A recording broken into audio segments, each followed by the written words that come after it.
Kasamtangang gihunong ang garden wedding sa Talisay City matag Miyerkules subay sa nagsaka nga mga kaso sa COVID-19. Ang report ni Femery Dumabok. Sugod gahapon, gihunong na ni Mayor Samsam Gulyas ang Wednesday garden wedding. Naghihimo kapina sa duha ka tuig diha sa Talisay City Hall. Gusto niyang waunay tapok-tapok sa City Hall. At i-minimize lang yun nato ang mga tao diri. Actually, ang mga departments na dili kayo moatubang og tao, na dili kayo frontline ang ilang trabaho, ang department head atong gipabuhot sa ilahang mga working arrangements anak niya. Sa paghigpit na sa health protocol, matod ni Rogelio Villaver, Civil Security Unit Head, nga may pipila ka buhatan sa City Hall nga nagbutang og lamisa sa pultahan.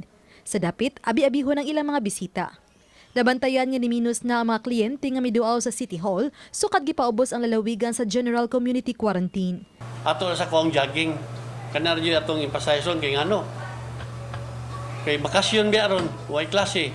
Kanang Sabado Domingo, mo dyan grabe sa park, magtapok na dyan. Anatay kong draw slip sa tanang musod. Sa pagpahugot ug papatuman sa health protocol dinhi sa Talisay City Hall, dugang mga PC ang gipahimutang. Samtang aduna sa laing PC nga gibutang, kini aron mo magbahin sa konsekwensay gusto nga musod ug mugawas pag siguro nga di gyud sila magkaabot.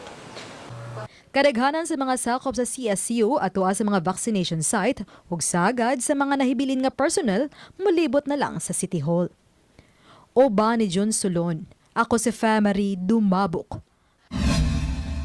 Balitang Bisdak.